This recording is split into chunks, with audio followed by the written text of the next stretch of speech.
Hey guys, and welcome to what's now round 5 of the Special Championship here in Cannes. And we have an interesting matchup, both players 4-0. We have Pedro Eugene Torres versus Karl from the United Kingdom. So these two players have consistently done well over the last season. Yeah. Pedro tops basically everything he turns up to. Yeah, and Karl's been doing more or less the same. He's on a tear. He consistently gets to the top end of these tournaments. His most notable accomplishment being a second place at a regional some time ago, but he's had some decent finishes in the meantime. Pedro, of course, has his international championship victory. He won a regional as well. He made day 2 at so many internationals. So Karl kind of an underdog here, but also a very experienced player, a veteran of the game. It'd be a really good game because I think both of these players have played each other before, know each other pretty well, and they're matchup. Yeah, they're very interesting decks to be up against. Yeah, the matchup is interesting because both these decks have shown today already how powerful they are. Though not quite like Karl's list. Karl has some really interesting inclusions in his list that I'm hoping we get to see as we go. Yeah, but generally he will be playing the Malamar archetype, which is of course very powerful. We've seen it with the Ultronic Crossmark twice already. Karl, as we mentioned, has some interesting tweaks on the list, playing stuff like Jinx and Gengar Mimikyu tag team. So we'll see those maybe we'll see those in action. On the other side, Pedro plays the Jirachi Lightning Box deck, very similar to what we've seen Gustavo play last round. He's playing Jolteon GX, he's playing Zapdos and all the other Lightning stuff. Well, it's a really bizarre thing because last week everyone was so hyped about the Pikachu Zekrom, and then it didn't actually do that well. You know, well, aside from Pedro, it didn't do that well. It did quite well. It had 2 finishes in top 4, but especially on stream it seemed so underwhelming. Yeah, and I think everyone's got right. There's a better way of doing this. We changed the attack route to Jolteon. It's cheaper. It has some really cool toys with it, with the electric bullet being able to spread. Exactly, yeah. Headbolt 110 is actually a decent damage output.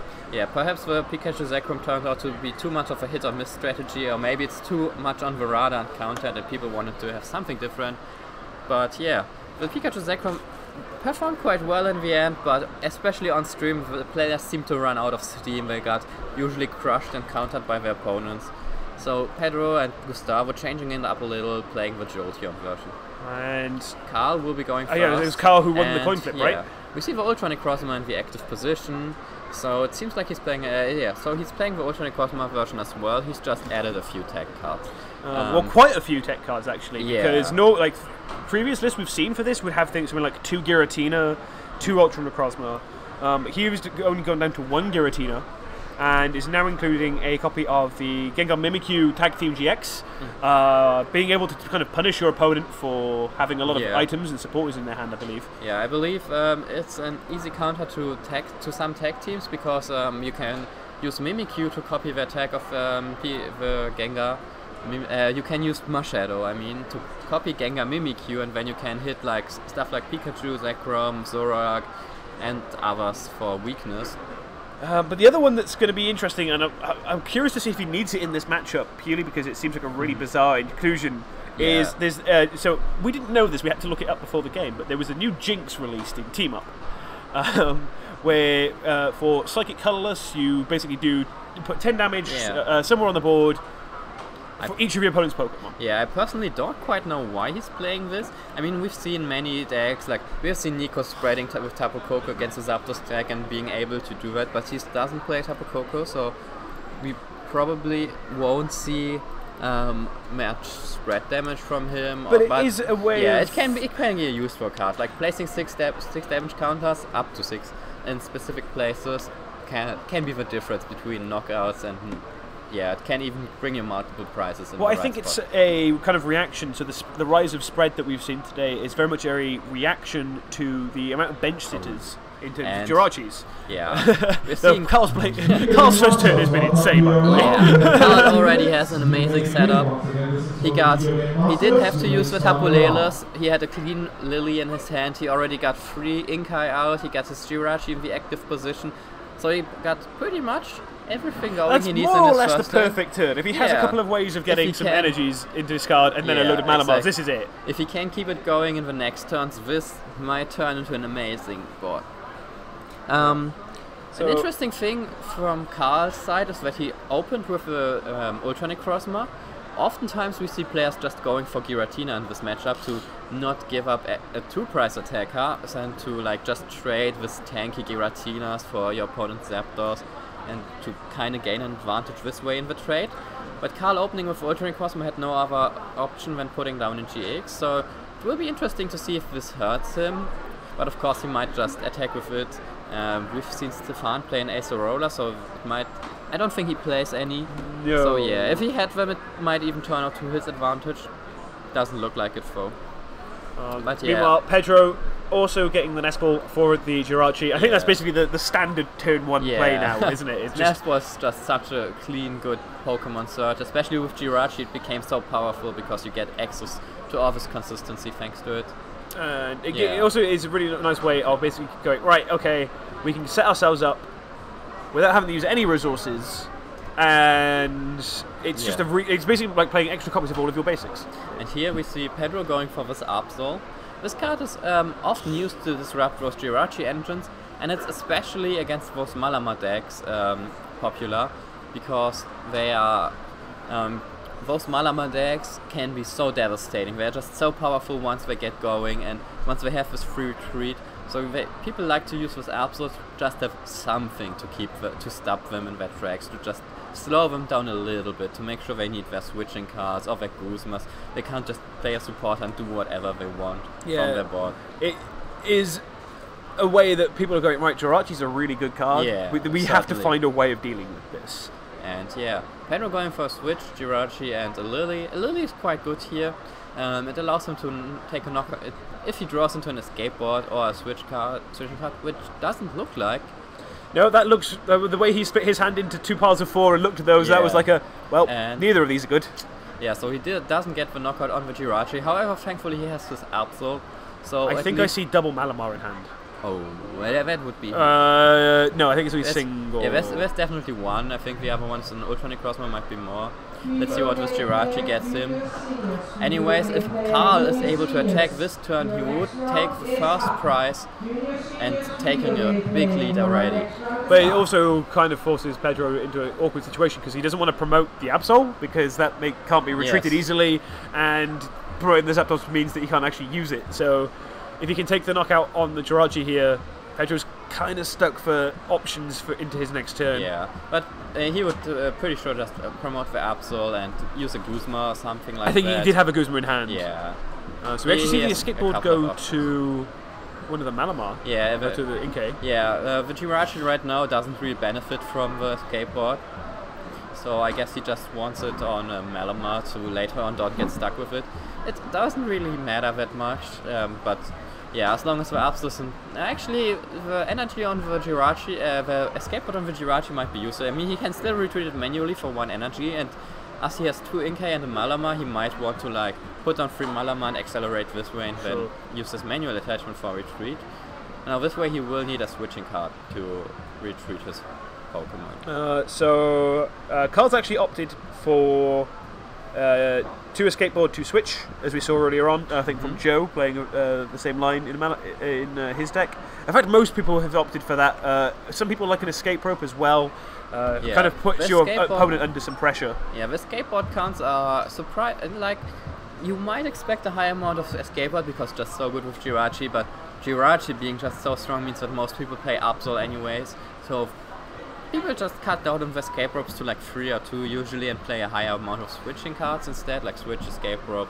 We've seen the winning list in Melbourne play 3 escape rope and 3 switch, which was a very huge amount of switching cards. Yeah, that was a lot of switch cards, but I think it was kind of it's one of those things that throughout the format will now kind of go up and down as as more people play more escape rope boards, then you need to include more decks include Absol, but then the more that have Absol, the kind of affect each other as you go forward.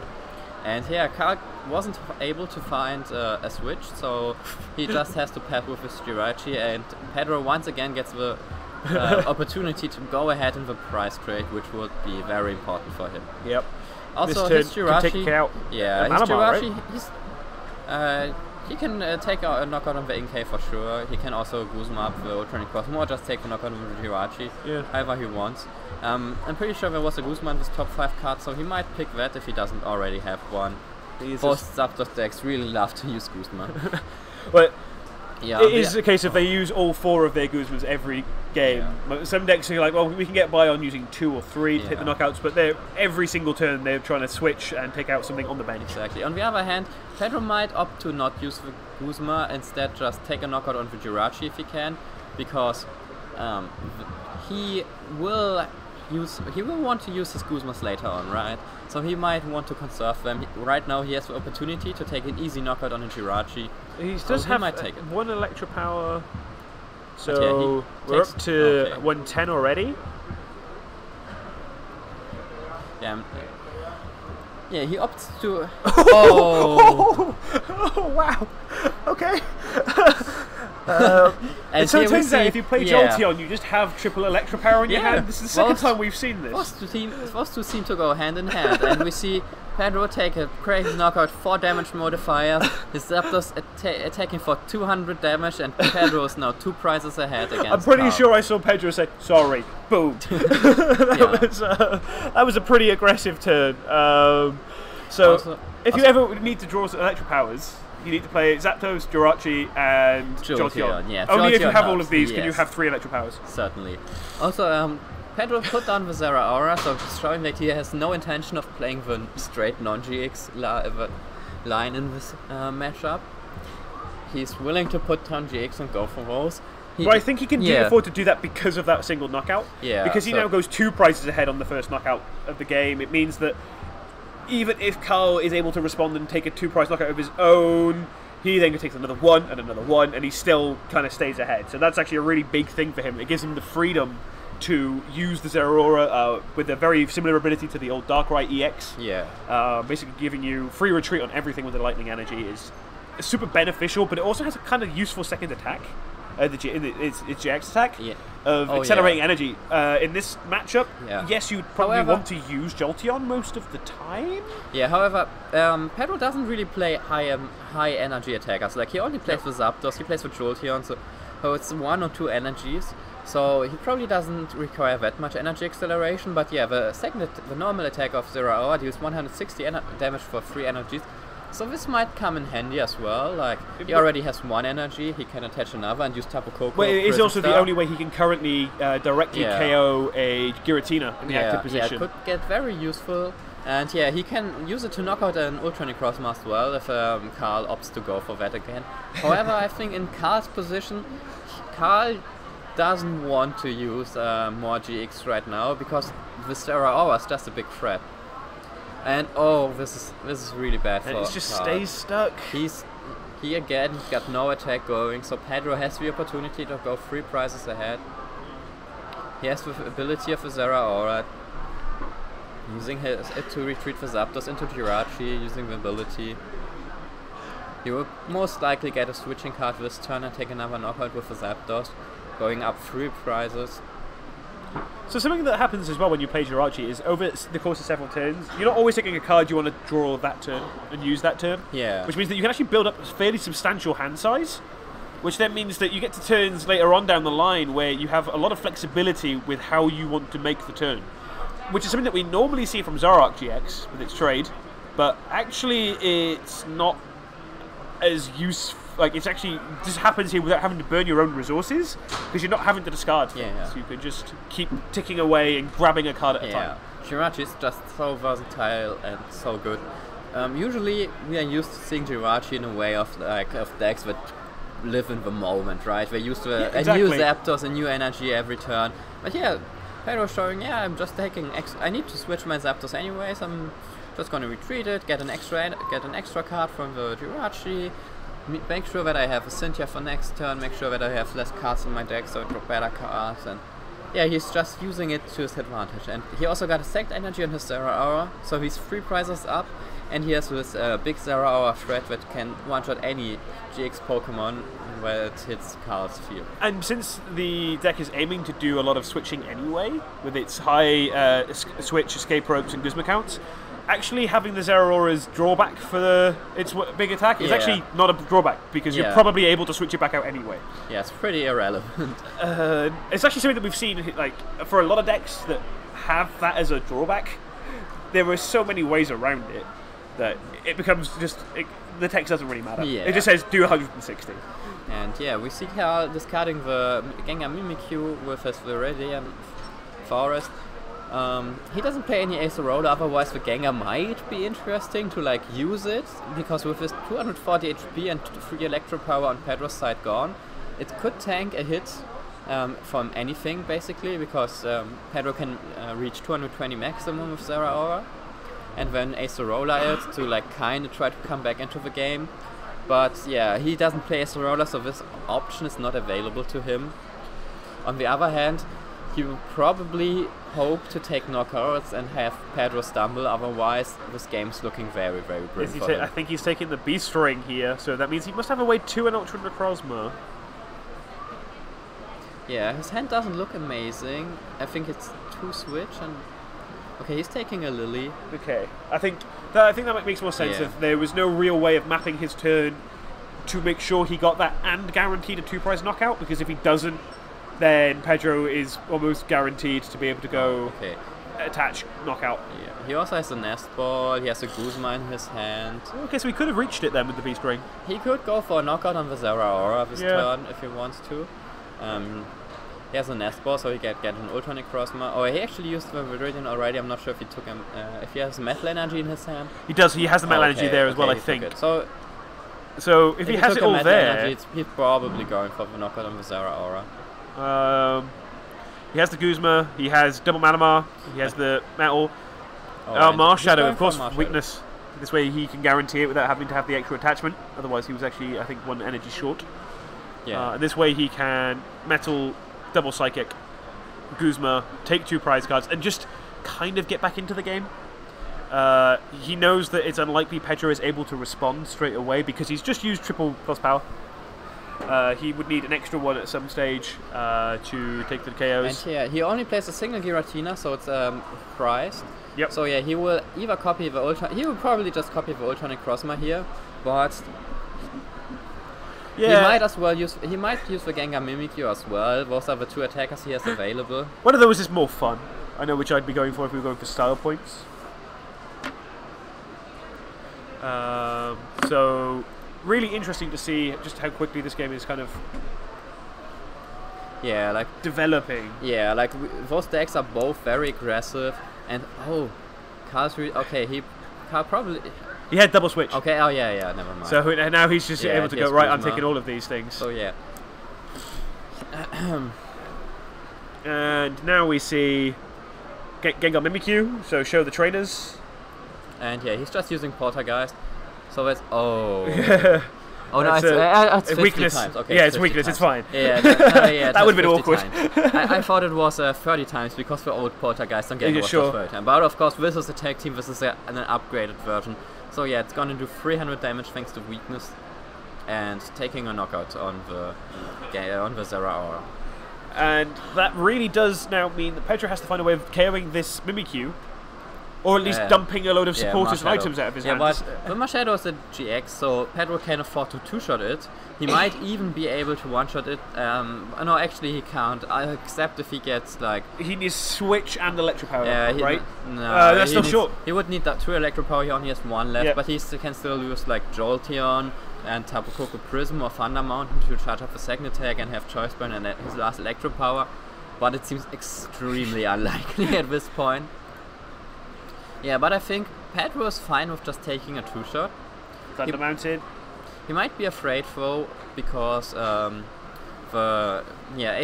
has been a popular thing in Ultra Necrozma Malamar decks lately, especially for these matchups like the one he's playing right now, just to make a comeback. So we see... Okay, he also has the Tapu Koko GX option, of course. Of course. So if he has a Thunder Mountain already, so he only needs 1 additional energy. Okay, he has the energy, he has the Tapu Koko. You could always grab it as well with the Viridian Forest, right? He has the Thunder Mountain, right? Yeah, he can grab another energy with Viridian. So that's if he wants to thin out the stack and get it. Yeah. So he only needs one Electro Power or Choice Band. He has the Choice Band here. Can he hit the last Electro Power on his Cynthia? No, it's already 160. It's already enough. It's 130. Oh, it would be. It usually does 130. Yeah. With a normal attack. So just Cynthia ready to get the next hand. This is going to be another big knockout. And the Tapu Koko doesn't have weakness. So even if Karl is able to Rescue Stretcher it and get it back into the active position, he has to be able to do 170. And what Pedro is likely to do now to kind of avoid playing into the Gengar Mimic QGX is try and get as many of the items and supporters out of his hands as he can, just to reduce the impact of the Poltergeist attack. So I can't see the rest of his hand. He's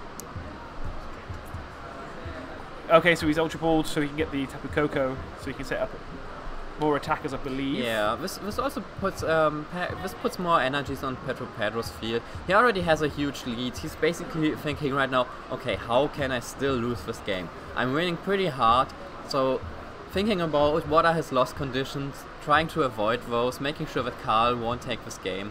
Karl will probably take a knockout with an Ultronic Crossma next turn. It's probably his only option to get rid of this Tapu Koko, which is a very strong attacker, of course. So we see here Pedro charging up 2 more Zapdos, being ready. There's a Jirachi on Karl's field, so a Guzma will just end the game for Pedro in the next turn. That's a very scary board if you're Karl. That's multiple attackers ready to go and one prize card. There are 2 attackers ready, there's a Jirachi, and Pedro has multiple turns to hit the Guzma even. Because even Karl struggled to get those one-shots in the last turns.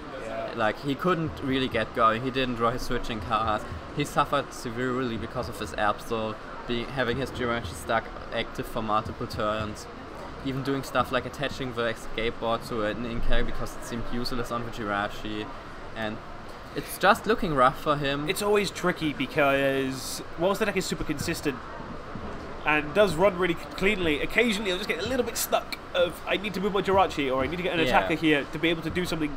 And okay, he probably wasn't expecting the triple Electro Power from Pedro. That's not something you play around actively. Of like, oh, he definitely has triple Electro Power in hand. Yeah, this might actually be a case of Karl's techs hurting himself, because usually we see the stacks playing like 4 switch card, 2 free escape board, but Karl opts to play the Gengar Mimikyu and the Jinx, so he had to make space for it, and it seems that he cut down the switch card, only playing 2 switch, and when his 2 escape board aren't enough to switch his Jirachi, he was struggling a lot. He needed those supporters to draw new cards because he didn't draw well enough. It really does show how important the early turns are, because there was the early attachment of the escape board to an Inkay that was on the bench that could have gone to the Jirachi on the active. Yeah. And it really does show that the decisions you make turn 1 and 2 really do have a huge effect right the way down the line. It can kind of snowball out of control if you're not careful. I think Karl mostly expected to not get an attack that turn, and so he expected Pedro to just take a knockout on the Jirachi, so he didn't attach it there, thinking that it's more useful on his Inkay. But yeah, just having this thin lines of these switching cards really hurt Karl in this game, I think. Yeah. He just was stuck. He was just too slow to get out there. Yep. So Pedro does take the first game fairly quickly, and without too much of he didn't have to work too hard. Okay, he did have that huge turn with the Electro Power. Like Gustav again, he had this crazy turn where he just took a crazy one-shot, and it was the opening of the game, and it already put Pedro so much ahead, and then he never missed the beat. Took knockouts all the time. One more price. Oh, yeah. Yeah, I mean, those prizes are numbers, so there's no way an experienced player like Pedro would forget that. And yeah, we see Karl opening with this Ultronic Crossma again. Last game I mentioned that it might get punished because this is not how you want to approach the matchup, and Pedro had the exact cards he needed to do it and take those 2 prizes early on. I mean, I think at this point, if you're Karl, you're willing to risk that there's no way he has it all again. Because if he does have it all again, you're going to be very confused. Yeah, but an important thing for him is that he doesn't really want the Ultronic Crossma active there. And he if it's on the bench, it's not too bad, because then he can charge it up and start attacking right away. So, and once it starts attacking, it doesn't really matter. It trades 1 shots for 2 shots, so that's fine for him. But if it's in the active in his first turn, Pedro can get an easy attack into it, get it damaged already, and it's then even struggling to take a knockout on a Zapdos because it only deals 100 damage for 2 energy. So Karl really needs to get this Ultra Necrozma somehow onto the bench, otherwise it won't even be able to attack and will be just 2-hit KO'd by Pedro. Yeah, it's a real issue when you happen to start the worst GX, like the GX you least want stuck in the active. At least with the Gengar Mimikyu, you can attack with 1 energy and it's really bulky. This one is like, oh well, it's got a retreat cost of 2. I have to burn one of my very limited switch cards to get it out of the active position. Yes. And that's going to be an issue. 2 switch cards are very interesting choice, especially on the spike of Absol decks in most decks. Like, it used to be an unpopular tech, but in Oceania so many people put it into their deck, and I think after Oceania almost everyone will have an Absol in their deck. So it's interesting that he opted to go down on switch cards. I honestly expected Malamar players to rather go up on switching cards, or maybe even include something like the Altar of the Moon again, maybe to retreat Jirachi for... but actually then he'd need Escape Bot still, so it's not really that great. But yeah. It is a tricky part of the format because we're right at the beginning of the set, we saw in Oceania some stuff do well, and you have to decide, are people going to stick with it or are they going to change? Are they going to counter it? And we saw absolutely fairly common in the build-up to Oceania. Like a lot of the lists that people were posting on YouTube and on the Facebook pages were promoting, right, we're going to use these. Like, Absol's a good card.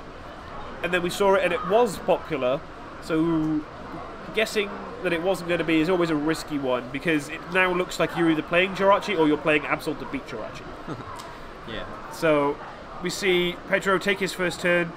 And Karl had a decent first turn. He got a Quilleen Lily, he didn't have to use Tapu Lele, so he had a supporter. He has a bunch of cards for next turn, but he only has 2 Inkay, which isn't optimal because Pedro could take a knockout with Guzman 1, and then Karl would be stuck with either Ultra Necrozma or Inkay in the active, which would turn into Malamar but still be stuck in the active. But yeah, it looks like Pedro will just be trying to get an attack into He's looking for choice band, triple electro power again, is what he's looking for. That would just be insane. I mean, I see at least one. But as long as he gets like an escape board or any switching card here, I think he will do fine. Just getting an attack into the Ultra Necrozma is just so good right now. Would be so good right now. So and but I'm not sure if he has it. I didn't see it in hands. I see a Guzma, I see I think another Nestor, I see an Electro Power at least, an Energy. A couple of cards, but nothing would strike me like an escape board. Grabbing so the it might be that it might be that Pedro's whiffing the turn 1 attack again. He's playing 2 escape board. Free switch. Free switch and an escape rope. So 6 switching cards in total, and he whiffed it. So he's just passing his turn. But the Jirachi does wake up. Also, the Jirachi being in the active is a huge difference maker because Karl can take a knockout on it easily. So he will be up in this game. If he finds some psychic energy, of course, but that one. I think he has. Yeah, he's got that one. That one seems to be like a mandatory card, like Malamar decks whipping psychic energies. That's not something you see. I don't know. This is what happens when I play Malamar. Yeah. But especially since Viridian Forest came out, it's not something you see happening very often.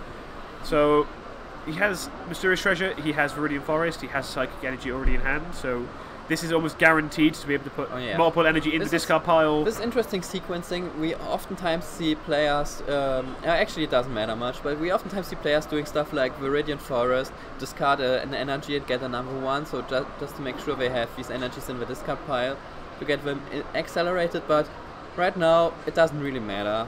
Karl wants to discard some of his cards. He just wants them gone, and he will discard the card with the Psychic Energy with Ultra Necrozma's attack. So he will get energies into the discard pile anyways, and I mean, he put one into with Mysterious Treasure into the discard pile. He will put another one with the attack there, so he's basically fine. Yeah, he's fine. He'll be able to kind of start recharging. Also, he got a Jirachi now. Which is, of course, it's his engine, he wants to have it. But it's not that great because Pedro already put down his Absol, so Just like last turn, he will be hindering Karl's engine again, and he will try to make it harder for Karl to stay in the straight, to keep exchanging those blows. And here, we see Karl getting off one Malamar already and another one. So he pretty much is set. He's basically set up at this point. Yeah. This is what the deck's really looking to do. Yeah, he also has the Radiant Forest, so he basically has... He will have energies every turn. He has 2 Malamar. He basically has it all. Right. Yep. So what Pedro is likely to do after this knockout is probably promote the EV, so he can evolve into one of the 2 Jolteon GXs he's playing. They both have the free retreat. So if Karl can take the knockout guaranteed because of the Radiant Forest, which means that Pedro can have the free retreater ready, so he can start taking knockouts with the Zapdos, or at least doing some big damage with the Zapdos. Yeah, he will probably go for a 2-shot with Zapdos. Maybe he might go for Jolteon play, but I'd expect an attack with Zapdos and then maybe a Jolteon or something like that. I don't know if he has a clean way of getting enough energy into the discard to Tapu Koko or have access to Thunder Mountain in the same turn to use Jolteon immediately. Yeah, like I pretty much expect him to just attach an energy, retreat, and attack with Zapdos. And yeah, this means that Karl will be up in the trade. He's already completely set up. Well, he might want another Malamar, but yeah, he has the Inkai, so everything's good. Yeah, that is a board state that you're looking for when you're a Malamar player, of having all your energy acceleration ready. One interesting thing that Karl did was discard one of his 2 escape boards with the Mysterious Treasure. Now, he's probably thinking of this Absol again. He's hindering his Jirachi anyway, but I think he needs to retreat something after an attack of his gets knocked out, right? So I think he usually would want the Jirachi because other than that, he doesn't have anything that retreats for 1 energy, so he would want to escape out on the Jirachi and then always retreat it with his manual attachment. Is that really much of an issue, since the fact that it's not Absol ever taking the KO? Which means that he's never going to have the Absol in the active and have to promote after a knockout? Because he only has to have a cheap retreater if Absol's in the active, which doesn't happen particularly often in this matchup. No, I mean, after Pedro takes a knockout on Karl's attacker, right? He usually would want to send up a Jirachi, right? Yeah, sure. And yeah, I mean, right now he has this bench space to charge up 2 attackers, so he always has a follow-up attacker, but he only plays 1 Giratina, which is his main attacker in this matchup usually, at least from what we've seen earlier. So what we see is going straight for that Jolteon GX. The tins of which, by the way, as far as I can tell, in the venue have sold out. There are none here. This card's making a real splash in the meta. It wasn't that popular in Oceania. It did make top 4 as a 1-1 tag, but yeah, we see people like Pedro playing a thicker line of the Jolteon, valuing this versatility of the first attack, of the 110 damage, of this GX attack comeback option. The free retreat, like it's all there. It's one of those Pokemon that doesn't do one job, it does like 20 jobs. And interestingly, Pedro attached an energy, but he didn't evolve it. He might not want to put... I mean, he still needs another energy to attack with the Jolteon for a lot of damage. He might just not want to put it down because he Guzma's here, right? So Karl has an easy option to use 2 Psychic Recharge and then Guzma up the Jolteon for 2 easy prizes to go even further ahead. Yeah, this means that he can choose to evolve it the turn he wants to GX attack to guarantee that it survives. So it's, and keeps so it's the trade. A pretty smart play from Pedro, keeping this EV and non-GX. This is what happens when we have games between the two top players. Like you always get these weird lines of like, okay, right, I'm not going to evolve now. I could evolve, but it's probably better not to. And these are lines that when you're watching at home or like not learning the game, you just play the cards. And the card, the card says I can evolve, I will evolve. Whereas this is clearly showing Pedro's probably tested this matchup a little bit, at least, to go, no, the Jolteon's at risk. I'm pretty sure he tested it quite a bit. Pedro is a player who likes to... He methodically tests almost every day, preparing his decks weeks in advance, making sure that he knows all the matchups. He streams a lot of it as well. His streams are really good for learning how to play the decks, because often that's what he's doing on the stream. He will be talking about it as he goes and kind of explaining his thought process, which is actually really useful if you're trying to learn the game, or in my case preparing for this tournament, watching Pedro stream is like, oh, that's how this deck works. Okay, cool. And now we see Karl use another switching card. He's starting to run low on these.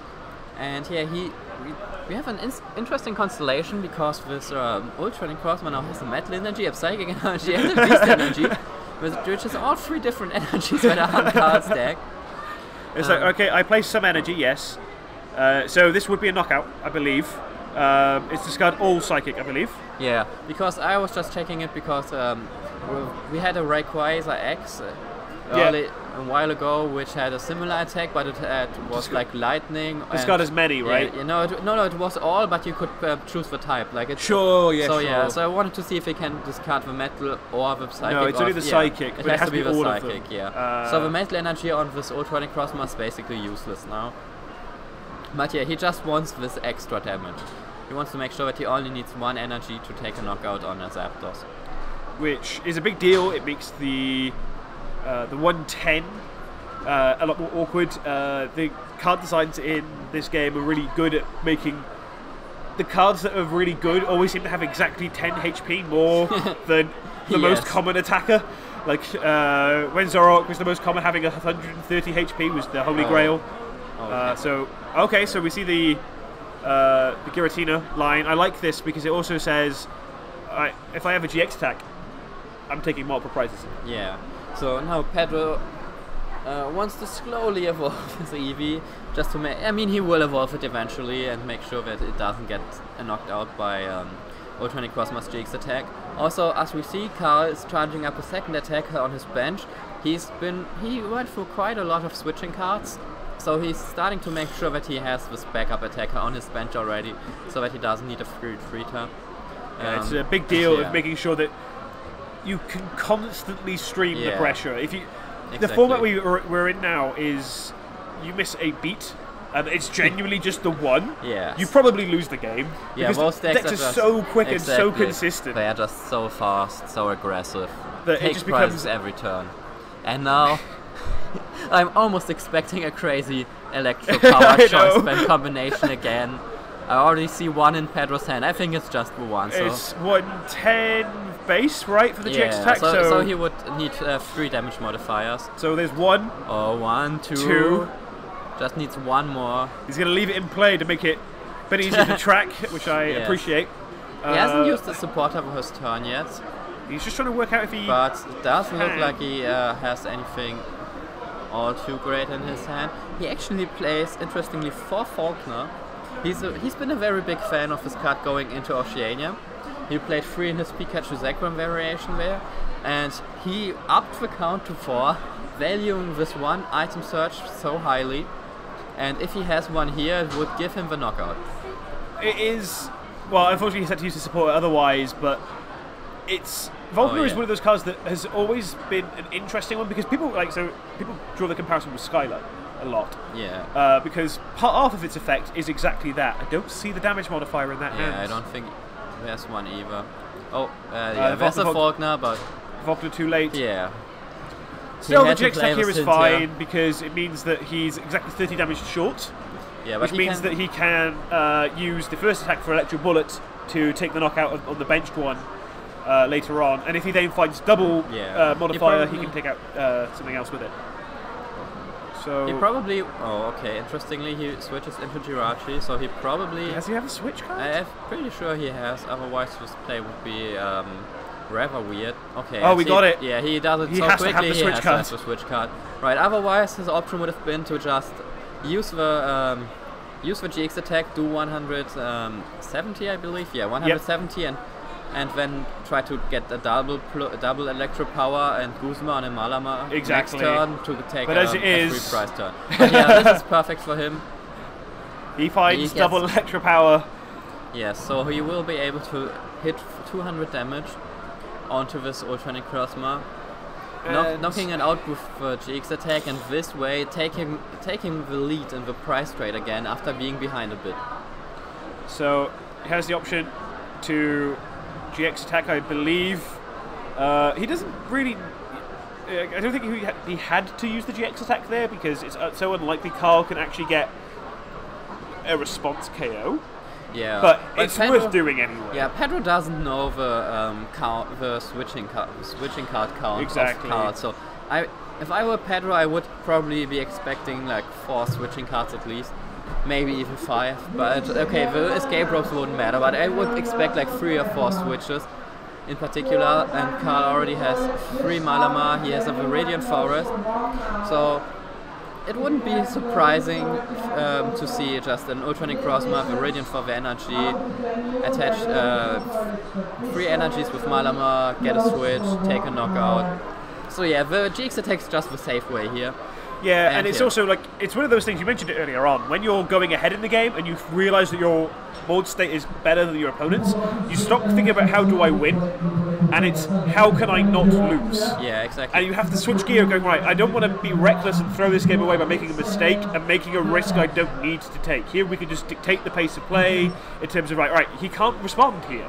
Yeah, certainly. So now it's on Pedro to just keep going. If he now manages to get a knockout every turn, he is ahead currently in the price trade. Of course, he has this GX on the board, so Karl might take 3 knockouts on non-GX Pokemon and then take his final prize with his final prize with the Marshadow GX again on the Jolteon, or like an Ultronic Crossman, just a knockout on the Jolteon in general. So Absol to the active does stick itself. It doesn't stick itself in with its ability. That would be particularly annoying if it was both Pokemon. It would be like, oh great, I basically have 2.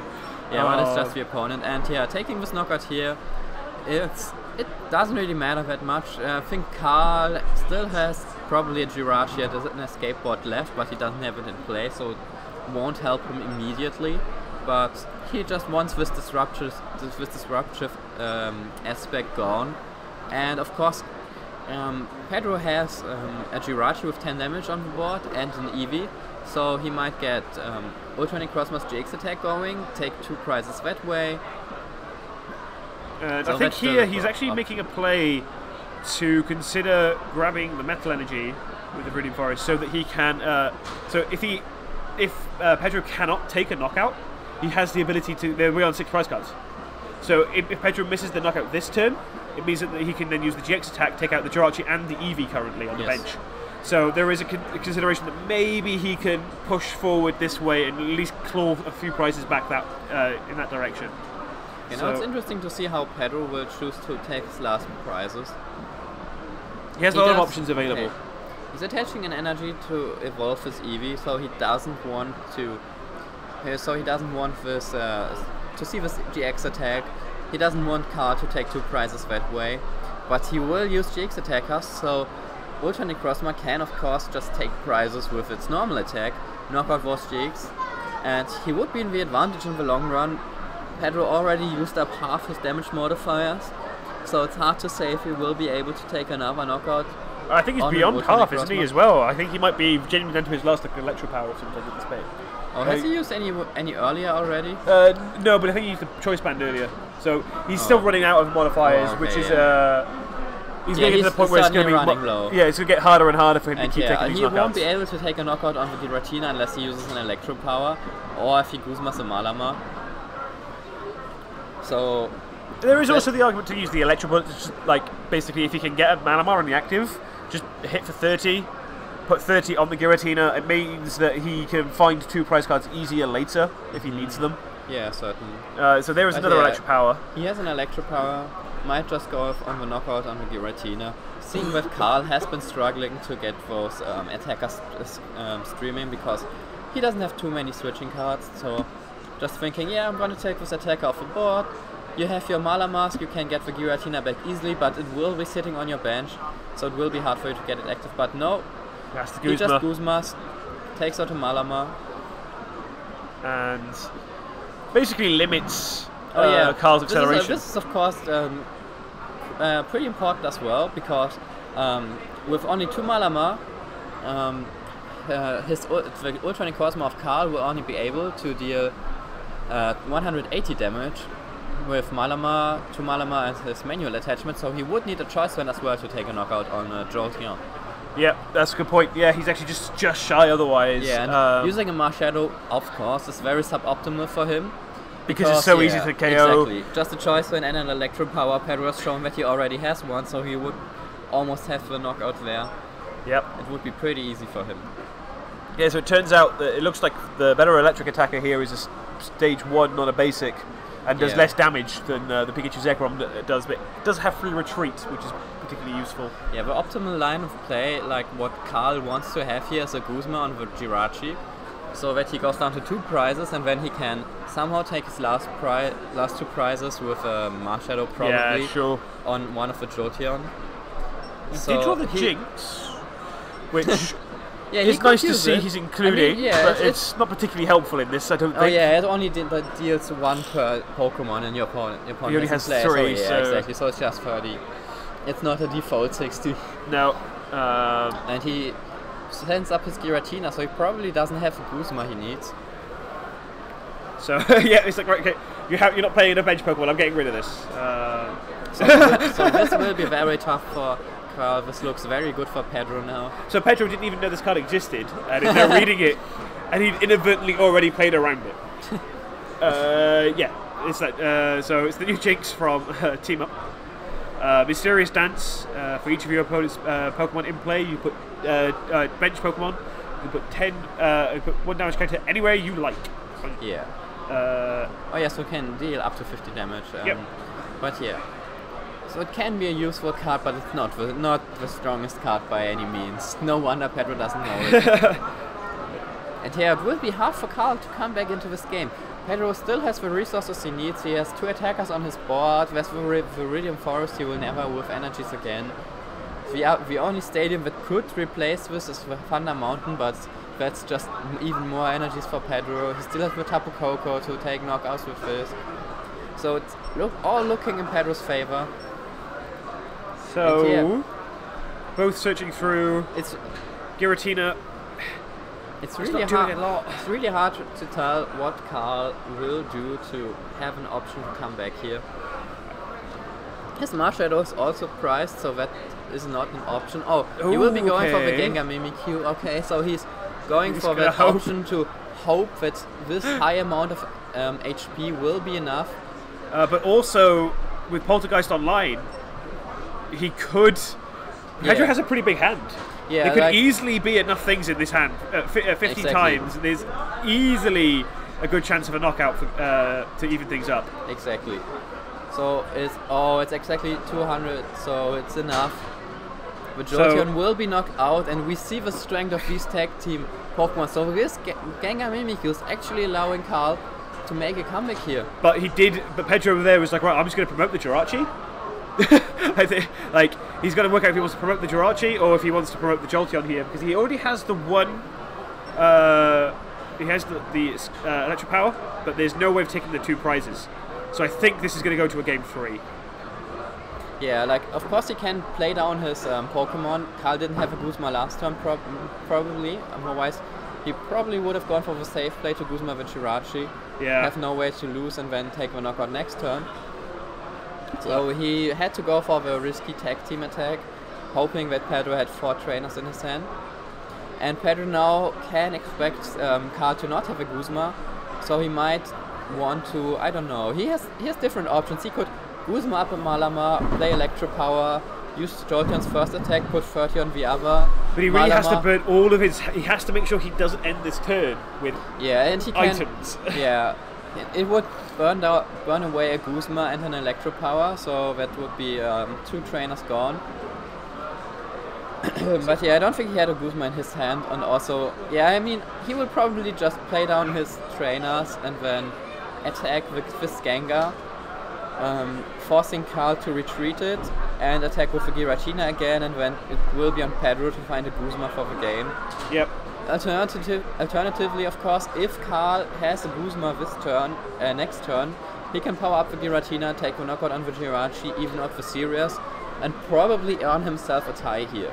Yep. And 401 is by no means that's a pretty good start to the day. 1 more win and you're in. Basically, is that stage like? 2 more wins. Yeah, 2 more wins, or wins, you get another tie in there as well, which is a pretty good point to be at this point of the day. Like, most players are 4-0-0, so a tie is no means a bad thing for them. They still need that 1 point to go up to an uneven amount to get those 19 points later on. And yeah. There's 1 max potion in Pedro's list. Yeah, I've seen that earlier, but it's it might be important in these Ultra Malamar matchups sometimes, because your opponent tries to reuse the Giratina again and again, and then in the end, sometimes they try to make a comeback with the ability of with the GX attack of Ultra Necrozma. Yep.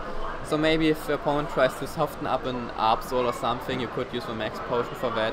Also, I mean, Max Potion generally a very good card. With his 4th Faulkner, he has good access to it, so it's just a good card. And yeah, we see Pedro just attacking the Gengar. And yeah, basically hoping for Karl to not have the Guzma Basically here. what Pedro did is, okay, no trainers, none. I want to get rid of all your damage output. Do you actually know what the GX attack of Gengar does? No. I think, actually, yes. There's no cards from their hands. Yeah, but he can't play any cards, and if he has at least one more energy, both players discard their hand and draw 7, I think. Yes. So, yeah, he can use this to stall it, and it doesn't really help. I think at this point he just wants to try and reach the KOs if he can. He has the Lele, he has the Guzma for game. So this is 1-1. We have they have 1 minute. I mean, I think they're barely going to be at the point of having finished setup before time is called. Pedro can probably. There's a chance of a donk. Yeah, but Pedro might try to donk. It's very unlikely that Pedro loses, so he can still get a win here if he gets very, very lucky. But it's going to be a very close game, because what we're going to have now is basically both players have a single turn to try and win. Yeah, basically. Because also depends on the setup. We see Karl pile shuffling his deck here. This takes quite a bit of time as well. Players like to do this after games to make sure the deck's not clunked up, that the same cards aren't sticking to each other, that the energies aren't next to everything and stuff. But it also burns some time here, so we will see. Both players shuffling up. This would have to be the turboist of Turbo Toads. Yeah, it's basically will Pedro get a donk or not? And it entirely depends on basically who has if both players get more than one basic Pokemon in play, I think at setup, I think they're more or less just going to go, right, cool, let's just call that there, because time is going to get called almost immediately. Yeah, also both decks are both extremely consistent. Well, like, I think Karl has a mulligan as well, which means that he's not even going to get the point of having finished setup. Yeah, they both have Jirachis, they have so many trainers, they have mysterious trainers. So unlikely. So yeah, it's very unlikely to see a donk happening here. Also, we don't really wish a donk on anybody. It's very much unfun when you're playing, and certainly. you feel like you didn't get to play the game. Yeah. You just sat there and, oh, I've lost. Great. Yeah, a tie is a fitting ending here, I think. Pedro played this great, of course, but Karl found his out. Well, the two players have done well on a world stage. Yes. Pedro this year, Karl a couple of years back, finishing in the top 16, and they're both in positions where they get to, they're players who understand that at this stage you're really just playing to not lose. So. You can even tell by the way Karl's put his prices down. He's just gone, they're on the board. It's fine. Yeah, also Karl has a Marshadow in his hand already, so he will have 2 basic Pokemon. So Pedro's turn 0 here, so he only got this turn. So he will have only one single attack. Yep, if Karl benches something, it's over. As soon as Karl benches one more Pokemon, it's a tie. And yeah, we see he has the Marshadow in his hand. Pedro does not play. That was very much, I'm going to get a Pokemon. Okay. We tie. Yeah, exactly. Pedro does not play a Marshadow in his list, so he has no way of disrupting Karl's hand. And yeah, Karl will just put the Marshadow GX. It's a tie. It's a fitting ending. Pretty good series, though. Pedro made it really hard for Karl. He put up so much aggression. He went ahead. He never missed a hit in this prize trade. But Karl being able to find this Gengar Mimikyu tag team in the deciding turn, having this huge amount of HP to tank a hit, and also having to catching Pedro on exactly 4 item supporters and things is very, very useful. Yeah, Pedro probably lost track of this, didn't really care about it anymore, kept the 1 electro power he got with Jirachi last turn. Could have burnt it there. And yeah, it got punished. Karl got the 1-shot with the Gengar Mimikyu, managed to even up the series. And yeah, I hope you guys enjoyed this. Yep. We will take a quick break between rounds and we will be back soon. See you soon.